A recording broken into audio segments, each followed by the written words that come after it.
ça se met en œuvre?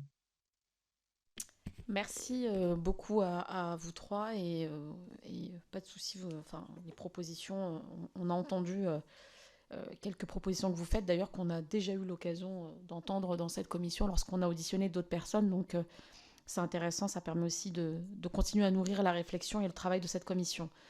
Euh, Peut-être avant de revenir sur l'organisation de ces conférences de région, euh, vous avez évoqué, alors je vais partir sur l'Île-de-France, la question de la prévention des VSS donc, et le travail que vous avez mis en place. Vous avez donné des chiffres.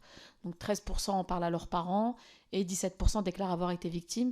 Sur combien de personnes sont faites ces statistiques? En gros, c'est combien de personnes là, quand vous dites 13%, 17%, ça veut dire combien de personnes?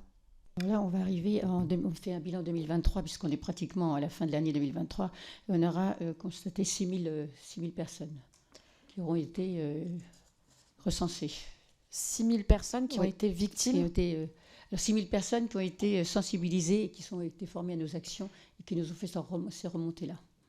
Alors, du coup, les 17%, c'est 17% des 6000. Oui, D'accord, c'est ça. merci. Est-ce que vous pourrez nous transmettre Oui, voilà, absolument. les documents Pas de avec les problème. chiffres Pas de peut-être? problème. Euh, Donc vous avez indiqué justement cette prévention sur les violences, donc elle se passe par ces formations, ces Oui, c'est ça, informations. voilà, ces sensibilisations, ces formations, alors, qui sont évidemment faites, j'allais dire, comment dire, la dynamique est portée par la CRDS, mais après, chaque collège le reprend à son compte. Et moi, là, je prends cette casquette de présidente du comité olympique régional d'Île-de-France.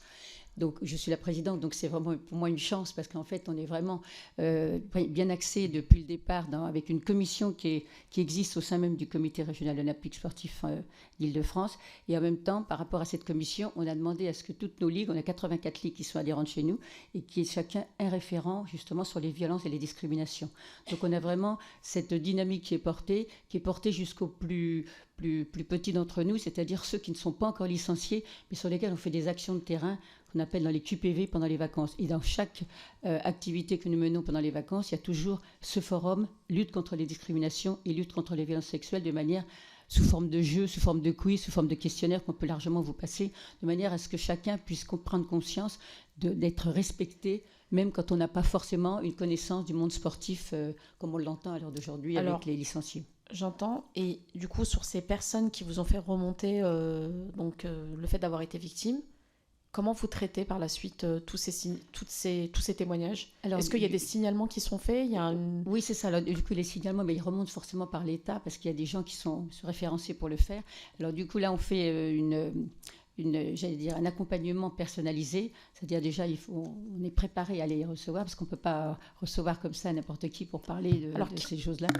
Et, pardon. vous travaillez avec une association qui fait ce... Alors, on a des associations qui nous aident, hein, notamment Colosse au Pied d'Argile qui travaille beaucoup avec nous. Et puis, on a d'autres associations que je peux vous citer. On a Logo Une Prévention, le SVS, le ATPE pour l'escrime, la Voix de Sarah, et puis donc nos l'économité aussi qui sont préparées. Et donc, ces associations, alors elles vous accompagnent sur l'information et la sensibilisation Oui, et sur l'accompagnement des victimes aussi. c'est ça, c'est ça. C'est ça.